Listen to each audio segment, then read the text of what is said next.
हाँ, मुझे पता है कि प्री बोर्ड्स की प्रिपरेशन अभी आपकी पूरी नहीं हुई है, कुछ चैप्टर्स अभी भी बाकी है प्रिपेयर करना। मुझे ये भी पता है कि प्री बोर्ड्स की जो पेपर है वो डिफिकल्ट लेवल पे सेट होने वाला है और चेक भी टफ लेवल पे होने वाला है। तभी भी इन प्री बोर्ड एग्जाम्स में कौन सी मिस्टेक्स आपको नहीं करनी है, इन प्री बोर्ड एग्जाम्स की प्रिपरेशन में आपको कौन सी मिस्टेक्स नहीं करनी है, आज की वीडियो में डिस्कस करेंगे। नमस्कार दोस्तों, मैं सौरभ एडुगाता में आप सबका स्वागत करता हूँ। अगर बात करते हैं सबसे पहले मिस्टेक के बारे में जिसे आपको अवॉइड करना है, that is you don't have to follow the questions from the question bank while preparing for pre board examination. यानी कि प्री बोर्ड एग्जामिनेशन की प्रिपरेशन करते समय प्री बोर्ड एग्जामिनेशन के लिए जो क्वेश्चन बैंक में प्रोवाइड किए जाते हैं आपके स्कूल टीचर्स, आपके क्लास टीचर्स, फिर बाकी के टीचर्स के थ्रू, उन्हें मोस्टली फॉलो नहीं करना है डायरेक्टली। क्यों नहीं करना है अभी आपको एक्सप्लेन करता हूं। At this point of time two types of students are there. ठीक है, प्रिपरेशन करते समय दो प्रकार के बच्चे जो है अभी पढ़ रहे हैं, प्रिपेयर कर रहे हैं।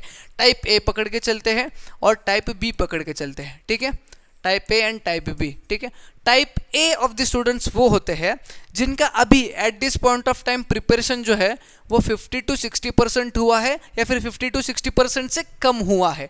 Type B of the students वो है जिनका प्रिपरेशन 70 to 80% हुआ है या फिर 70 to 80% से ज़्यादा हुआ है। ठीक है, इससे ज़्यादा भी हो सकता है।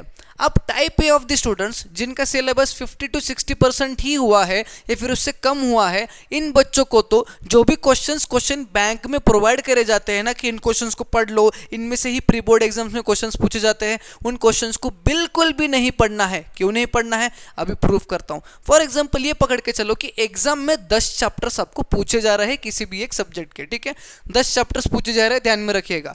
1 2 3 4 5 6 7 8 9 10। अब इन 10 चैप्टर्स में से आपके पहले 5 चैप्टर आपने कंप्लीट किए, 50% सिलेबस है, नहीं 5 चैप्टर्स आपने कंप्लीट किए और 5 चैप्टर्स आपके पढ़ने बाकी है। इन बस 5 चैप्टर्स को आपने पढ़ा है। अभी आपके पास क्वेश्चन बैंक आ जाता है तो सबसे पहले चीज आप ये सोचोगे कि जो बचे हुए 5 चैप्टर्स है, इन बचे हुए 5 चैप्टर्स के क्वेश्चंस को मैं क्वेश्चन बैंक में से पढ़ लेता हूं।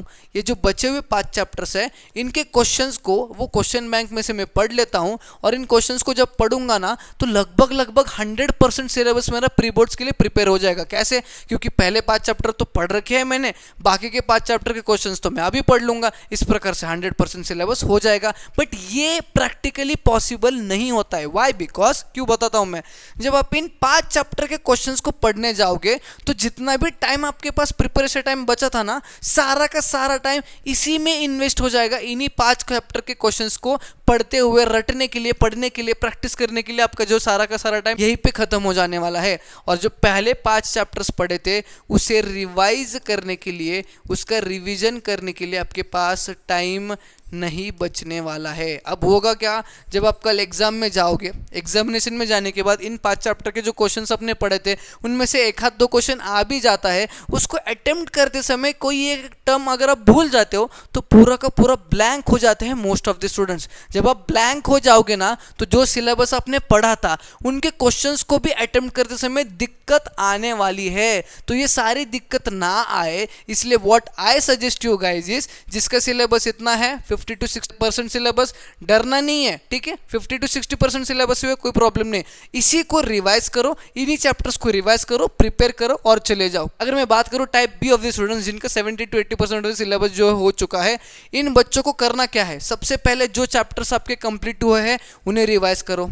सबसे पहले रिवाइज करो, रिवीजन आपको करना बहुत ज़रूरी है। ठीक है, उसके बाद आपको क्वेश्चंस को अटेम्प्ट करना है या फिर क्वेश्चंस पर छापा मारना है। ठीक है, डायरेक्टली क्वेश्चंस की तरफ नहीं जाना है, वरना आपका भी वही सेम हालत होने वाला है जो इनका हो सकता है अगर ये अगले 5 चैप्टर का क्वेश्चन जो है वो पढ़ना स्टार्ट करते हैं। Is it clear for you? अगली मिस्टेक जिसके बारे में बात करना चाह रहा हूँ, समझाना चाह रहा हूँ, that is don't try to find any kind of shortcuts in this pre board examination. यानी कि इन प्री बोर्ड एग्जामिनेशन में किसी भी प्रकार का शॉर्टकट्स आपको नहीं ढूंढना है। अब कौन से शॉर्टकट्स की मैं बात कर रहा हूँ अभी मैं एक्सप्लेन करता हूँ। एक स्टूडेंट है, पकड़ के चलिए, जिसका 30% बस पढ़ के हो चुका है। वो ये सोचेगा मोस्ट ऑफ द टाइम कि 30% मेरा कंप्लीट हो चुका है, तो 30% जितना मेरा कंप्लीट हुआ है उसके बेसिस पे मैं पेपर अटेम्प्ट करता हूँ। उसके बाद जो बचा हुआ पेपर है उसमें से थोड़ा सा आगे वाले से पूछता हूँ, थोड़ा सा पीछे वाले से पूछता हूँ, थोड़ा साइड वाले का देख के लिखता हूँ, इस साइड वाले का और इस साइड वाले का देख के लिखता हूँ। इस प्रकार से मैं लगभग पूरा पेपर खत्म कर लूंगा और उसके बेसिस पे जितने भी मार्क्स आएंगे वो अच्छे आएंगे।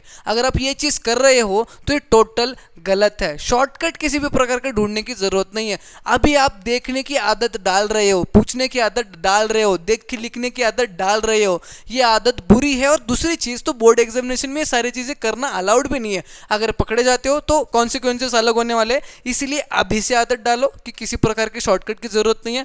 30% सिलेबस है तो उसी के बेसिस पे पेपर हम लोग देंगे। जितने भी मार्क्स आते हैं 10, 15, 20, 25, 30 जितने भी मार्क्स आते हैं उसी में हम लोग खुश हो जाएंगे और जो गलती हमने की है उससे हम लोग इंप्रूव करेंगे। This should be your attitude. But ये आपका नहीं रहना चाहिए कि मैं इतना तो अपने आगे वाले दोस्त से पूछूंगा, इतना पीछे वाले दोस्त से पूछूंगा, इतना तो साइड वाले से देख के लिखूंगा। नहीं, किसी भी प्रकार का शॉर्टकट फाइंड करने की जरूरत ही नहीं है। अगर आपको चीटिंग या फिर किसी प्रकार का शॉर्टकट करना ही है उससे बेहतर है आप प्री बोर्ड्स को अटेम्प्ट ही मत करो, अवॉइड कर दो इन दोनों को। अगली मिस्टेक जिस पर मैं बात करना चाहता हूँ या फिर जो समझाना चाहता हूँ that is don't focus on new और अनटच्ड टॉपिक्स। अभी प्री बोर्ड एग्जामिनेशन की प्रिपरेशन करते समय लास्ट मोमेंट ऑफ टाइम पे नए चैप्टर्स या फिर अनपढ़े चैप्टर्स जो पहले नहीं पढ़े हैं ऐसे चैप्टर्स पे ज़्यादा फोकस नहीं करना है। क्यों नहीं करना है? अगेन एग्जांपल के तौर पे बताता हूँ। यही समझ लो कि आपके एग्जामिनेशन में 10 चैप्टर आ रहे हैं, 3, 4, 5, 6, 7, 8, 9, 10, ठीक है, 10 चैप्टर आ रहे हैं और इस बार आपने इन 10 चैप्टर्स में से 6 चैप्टर्स को प्रिपेयर कर लिया। कितने? 1, 2, 3, 4, 5, 6। इन 6 चैप्टर्स को प्रिपेयर कर लिया और 4 चैप्टर्स अभी आपके बाकी है प्रिपेयर करना, कंप्लीट करना, ठीक है। शाम को मैसेज आता है कि 7th, 8th and 9th chapter में से ज़्यादा पूछा जाने वाला है। अराउंड 50% ऑफ द पेपर इन्हीं 3 चैप्टर के बेसिस पे पूछा जाने वाला है। तो अब इस पॉइंट ऑफ टाइम पे आप क्या करोगे कि 50% बहुत ज़्यादा होता है। तो what I will do is कि मैं इन 3 चैप्टर पे ज़्यादा फोकस करूंगा, इन 3 चैप्टर को पढ़ना स्टार्ट करते हो, ठीक है। अगेन वही गलती होने वाली है कि पहले के चैप्टर्स पढ़ने के लिए टाइम नहीं बचने वाला है, सारा टाइम इन्हीं चैप्टर से हो जाने वाला है। तो इस पॉइंट ऑफ टाइम पे करे क्या? सबसे पहले आपको करना है कि ये जो 6 चैप्टर्स आपने पढ़े हैं इन 6 चैप्टर्स को परफेक्ट करना है।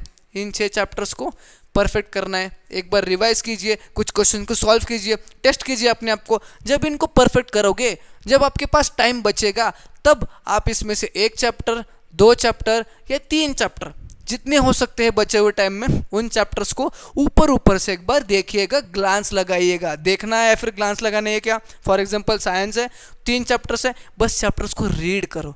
वो जो टर्म्स है, वो जो टॉपिक्स है, उनको बस आंखों के सामने से जाने दो। वाई? बिकॉज ये कहीं ना कहीं आपको हेल्प करने वाले हैं। अगर टॉपिक समझ में नहीं आती, कंसेप्ट समझ में नहीं आते, टर्म समझ में नहीं आती है तो छोड़ दीजिए, कोई प्रॉब्लम नहीं है, बट एक बार रीड करके जाइए, ठीक है। मैथ्स का अगर वो चैप्टर है, यानी कि मैथ्स जैसा सब्जेक्ट है अगर, तो जो सॉल्व्ड एग्जाम्पल्स है उनको रीड कीजिए। सॉल्व करने की ट्राई मत करना। जैसे ही आप सॉल्व करने की ट्राई करोगे कंफ्यूजन पैदा होने वाला है और इसी कंफ्यूजन की वजह से ये इस चीज पे हार्म हो सकता है, इन 6 चैप्टर्स पे हार्म हो सकता है। आपको बस सॉल्व्ड एग्जांपल को ग्लांस मतलब देखना है कि क्या स्टेप्स उन्होंने फॉलो किए, कैसे कैसे वैल्यूज पुट किए, कौन से इक्वेशन कैसे फॉर्म करना है, ये सारी चीजें बस आप देख के जाइए। Is that clear for you? कई बार क्या होता है ना, बच्चे रैंडमली फॉर्मूलाज को रट के जाते हैं, फिजिक्स के कुछ फॉर्मूलाज को रट के जाएंगे ये सोच के कि फिजिक्स का इस चैप्टर में से कोई भी क्वेश्चन क्यों ना पूछा जाए, हम यही फॉर्मूला को पुट करेंगे, उसमें वैल्यूज पुट करके देखेंगे, जो आंसर आएगा वो आएगा। नहीं, हर एक फॉर्मूला को यूज करने से पहले उस चीज का कंसेप्ट जानना बहुत जरूरी है। अगर कंसेप्ट नहीं पता है तो फॉर्मूलाज रट के कोई फायदा नहीं है, फॉर्मूलाज में आंसर पुट करके कोई भी फायदा नहीं है। उससे अच्छा वो जो टॉपिक है उसको एक बार रीड करके जाइए, क्योंकि उस पे बेस पे अगर कोई क्वेश्चन पूछा जाए तो आप लिख सकते हो। अगली चीज जिस पे आपको ध्यान देना है that is you don't have to avoid any of the pre boards. किसी भी प्री बोर्ड्स को आपको अवॉइड नहीं करना है। फॉर एग्जांपल ये मान के चलिए आपका स्कूल 3 प्री बोर्ड रखता है, pre board 1, pre board 2 and pre board 3, prelims 1, 2, 3 ऐसा अगर रखता है, तो कुछ बच्चे होते हैं क्लास में जो टॉपर होते हैं एंड वेरी ऑब्वियस वो बड़े बड़े कोचिंग इंस्टीट्यूट्स में जा रहे होते हैं। वो बच्चे जो होते हैं ना, इनमें से 1 या 2 प्री बोर्ड्स को वो अवॉइड कर देंगे। क्यों? क्योंकि उनके कोचिंग इंस्टीट्यूट में टेस्ट सीरीज चल रहा होता है, तो वो उस टेस्ट सीरीज को प्रिपेयर करने के लिए या फिर उसको अटेम्प्ट करने के लिए स्कूल का 1 या फिर 2 प्रीलिम्स या फिर प्री बोर्ड्स को वो अवॉइड कर देते हैं, छोड़ देते हैं। अब उन बच्चों को देख के जो नॉर्मल बच्चे हैं, जो घर पे सेल्फ स्टडी कर रहे हैं, जो यूट्यूब पे वीडियोस देख के पढ़ रहे हैं, जो अपने आप से पढ़ रहे हो, किसी भी बड़े बड़े कोचिंग इंस्टीट्यूट में नहीं जा रहे हैं, उन बच्चों को प्री बोर्ड्स को अवॉइड नहीं करना है। क्योंकि ये प्री बोर्ड्स बहुत सारी चीज़ें आपको सिखाता है। ये प्री बोर्ड्स प्रैक्टिस करने के लिए है। ये प्री बोर्ड्स प्रैक्टिस करने के लिए रखा गया है, ताकि इन प्री बोर्ड्स को अटेम्प्ट करके कुछ आप चीज़ें सीखो। जैसे कि बोर्ड एग्जामिनेशन किस प्रकार से होता है आपको प्री बोर्ड से पता चलता है। टाइम मैनेजमेंट क्या चीज़ होता है, 3 घंटे में कैसे पेपर को कंप्लीट करना है ये प्री बोर्ड्स के थ्रू पता चल सकता है। पेपर प्रेजेंटेशन कैसा करना है ये आपको प्री बोर्ड से पता चलेगा। आंसर फॉर्मेशन क्या है, सही आंसर फॉर्मेशन का ट्रिक क्या है ये आपको तभी पता चलेगा जब आप प्री बोर्ड्स को अटेम्प्ट करोगे। और प्री बोर्ड्स को अटेम्प्ट नहीं करते हो तो ये जो सारी चीज़ें मैंने आपको मेंशन की, ये कुछ भी चीज़ आपको नहीं पता चलने वाली है। पहले प्री बोर्ड का अटेम्प्ट करते हो तो 10 मिस्टेक्स निकलेंगे, इन 10 मिस्टेक्स को सुधारते हो अगले प्री बोर्ड्स में 5 मिस्टेक्स निकलेंगी, अगेन इन 5 प्री बोर्ड्स मतलब 5 मिस्टेक्स को सुधारते हो तो अगले प्री बोर्ड्स में 2 ही मिस्टेक्स निकलने वाली है। और वही अगर प्री बोर्ड्स को अवॉइड कर देते हो, डायरेक्टली बोर्ड्स में जाते हो, तो बोर्ड्स में वो सारे के सारे 10 मिस्टेक्स आप लेके चले जाओगे। और 10 मिस्टेक्स लेके अगर बोर्ड एग्जाम लिखोगे तो आपको भी पता है आपका क्या हाल होने वाला है। इसीलिए एक भी प्री बोर्ड को अवॉइड नहीं करना है। जिस भी सिचुएशन में हो, जितना ही प्रिपरेशन क्यों ना हो, उसी प्रिपरेशन के साथ आपको अटेम्प्ट करना है, एनालाइज करना है और आगे बढ़ना है। लास्ट पॉइंट या लास्ट मिस्टेक जो मुझे आपको एक्सप्लेन करना है, that is just don't leave the paper blank. जो भी आपका आंसर शीट है उसको ब्लैंक नहीं छोड़ना है, ये सोच के कि प्री बोर्ड एग्जामिनेशन है, ना ही इसके मार्क्स कंसिडर होंगे, ना ही हमें इससे कोई लेना देना है। बस प्री बोर्ड्स को जाएंगे, अटेंडेंस लगाएंगे ताकि हमारा हॉल टिकट हमें मिलेगा, इसीलिए प्री बोर्ड्स नहीं देना है। प्री बोर्ड्स में अगर जा रहे हो तो प्री बोर्ड्स में लिख के आइएगा। अगर आपका 30% ही पढ़ के हुआ है, 30% to 40% पढ़ने के बाद जितना आपको पेपर आ रहा है उतना सिंसियरली सबसे पहले लिखिएगा। जो बचे हुए क्वेश्चन है उन्हें ट्राई करें अटेम्प्ट करने का, ठीक है। साइंस है, एसएसटी है, तो आपको पता है कि आंसर्स किस तरह से फॉर्म करना है। मुझे पॉइंट वाइज आंसर लिखना है, मुझे कीवर्ड्स को पकड़ना है और उन कीवर्ड्स की मदद से पॉइंट्स को फॉर्म करना है, कीवर्ड्स को अंडरलाइन करना है। ये सारी चीज़ें आपको पता है, तो आप अटेम्प्ट कीजिए ना, छोड़ना क्यों है, अटेम्प्ट कीजिए। जब पेपर चेक होने के बाद आएगा तब आपको पता चलेगा कि कितनी चीज़ें उसमें से सही थी, कितनी चीज़ें गलत थी। आपको यह भी पता चलेगा कि बस इतना सा पढ़ने के बाद मैं कितना मार्क्स ला सकता हूं या ला सकती हूं। अगर आपके अच्छे मार्क्स भी आ जाते हैं, फॉर एग्जांपल 30-40% सिलेबस पढ़ने के बाद भी अराउंड 60-70% मार्क्स आप अचीव कर लेते हो, तो that is like motivation for you कि इतना सिलेबस पढ़ने के बाद अगर इतने अच्छे मार्क्स आ रहे हैं तो पूरा सिलेबस अगर पढ़ूंगा या पढ़ूंगी तो वेरी ऑब्वियस मेरे मार्क्स अच्छे आएंगे। ये बात तभी पता चलेगा ना जब आप पेपर को अटेम्प्ट करके आओगे। पूरा अटेम्प्ट करना है, खाली नहीं छोड़ना है। Is that clear for you? Paper को पूरा अटेम्प्ट कीजिए, जितना टाइम है पेपर में ट्राई करें कि सारा का सारा टाइम वहीं पे बैठे, ट्राई करें। मैथमेटिक्स का क्वेश्चन है तो ट्राई करो, स्टेप्स आपको स्टेप्स अगर पता है तो स्टेप वाइज सॉल्व करने की ट्राई करो। आंसर गलत भी आता है फाइनल आंसर, क्या करना है आपको, बस आपको ट्राई करना है, सॉल्व करना है, छोड़ना नहीं है पेपर को। That's all for today's video. अगर ये मिस्टेक्स अभी आपको समझ में आते हैं तो अपने दोस्तों के साथ शेयर कीजिएगा, वीडियो को एक लाइक जरूर करके जाइएगा। हम लोग मिलेंगे न्यू वीडियो में।